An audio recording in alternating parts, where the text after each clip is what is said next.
Sup? Drake needs to, I know it's not Drake, but Drake needs to hurry up and drop his certified lover boy. I understand, you know what I mean? What he said? What my friend? I think my friend told me he tore his ACL or something, like he's in some sort of like injury. I don't know.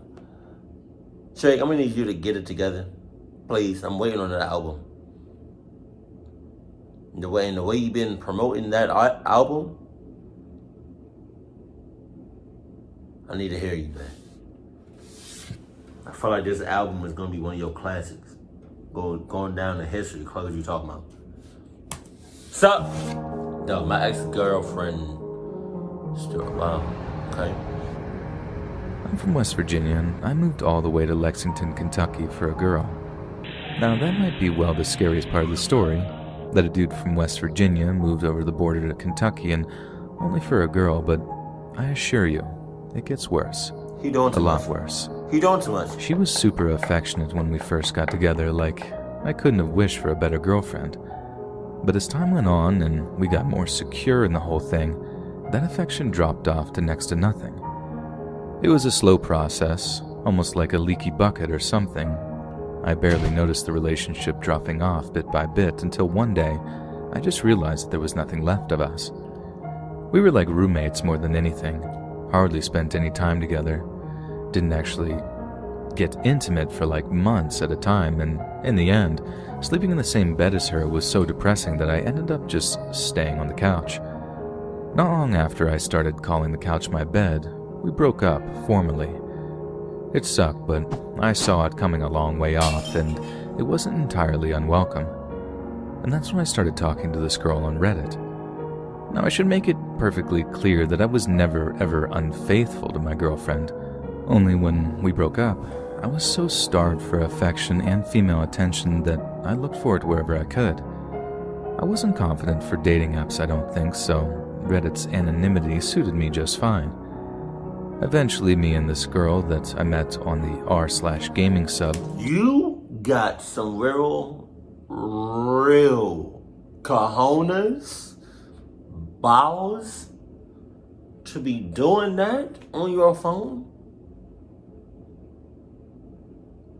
And your ex is still there in the same in the same room, in the same house as you. You, man, oh, you got no respects. Wow. The fact that you can just do that comfortably is beyond me. Swapped numbers and actually started planning to meet. She lived over in Arizona, but flying down there to meet her didn't seem like a big deal at all. Not when she was so nice and pretty too. I remember staying up super late talking to her one night, trying to keep my voice down so my ex wouldn't hear. We planned all the stuff we'd do together, all the places that she'd take me in Phoenix, all the bomb Mexican food we were going to eat. I was excited, and I went to sleep smiling, but I sure didn't wake up that way. I woke up to loud crashing noises just feet away from me in the TV room. At first, I thought it was a home invasion or something, but when I looked around, it was her, my ex, and she was smashing my Xbox with a baseball bat over and over again. I screamed at her, asking her what she thought she was doing, then went to grab my phone so I could call the cops. Only it wasn't on the coffee table, where I usually put it on charge every night. It was nowhere to be seen. That's when my ex started ranting about how I'd been cheating, how she knew everything, and then mentioned the Reddit girl by name before she swung at me with the baseball bat. I fell backwards over the couch trying to avoid the strike, and I did, but Jesus Christ, the whole rush of air as it went past my face just about put the fear of God into me. She chased me around the apartment, swinging that bat as hard as she could until I locked myself in her bathroom. I thought I might be able to reason with her from the other side of the door, to be able to actually explain that the Reddit girl was someone I started talking to after we broke up. But she actually tried to bash the door down, and I'm still amazed that she didn't manage it. Like it was legit like that scene from The Shining. She bashed a hole in one of the wood panels and proceeded to scream through that. Thank God it wasn't big enough for her to reach through and unlock the door, Otherwise, I'd have been in some serious trouble. Eventually, she calmed down enough to stop trying to kill me, but she wanted me out of the apartment, like that night. I didn't even gather everything up. I just threw some essentials into a bag and got out of there. I kept imagining her sneaking up with a kitchen knife or something, catching me off guard and then just stabbing me to death or something. Jesus! I've had friends ask me why I didn't just restrain her, why I was so scared of a girl. But that's about the dumbest response I've ever had to this whole story. A swing from that bat or a stab wound in the right place, it wouldn't have mattered what was or wasn't dangling between a person's legs. I'd have been dead as a doornail. I got out of there pretty fast, drove to a motel, then tried and failed to sleep through the rest of the night. The next morning, I called my mom in West Virginia, told her everything, and arranged to stay with her for a little while until I could get back on my feet.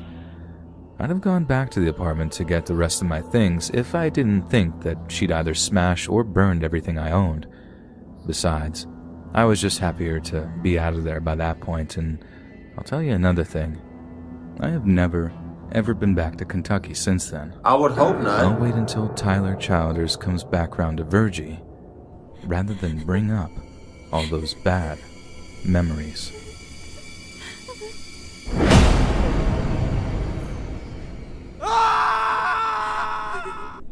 Oh, y'all. Okay, question. Do y'all think she kill herself on purpose just to torture him for as long as she wanted to? Because I feel like although, she could have tortured him a lot when she was alive, I think she would have eventually got caught. But I think she killed herself on purpose just so she wouldn't get caught, just to cluck with them in her afterlife. I'm sorry, I'm blinking kind of really hard because I'm tired. But yeah, man, man. Okay. I don't want to seem like, I'm choosing sides. But I see where she's coming from though. You know what I mean? She got every right to be mad, pissed off, heated, all that. Because he had the audacity to do what he did, talking to a whole nother female, right? In the presence of her. It's like he couldn't wait until she was somewhere. Hey, baby. No. She was somewhere else, or he had to do that in there with her.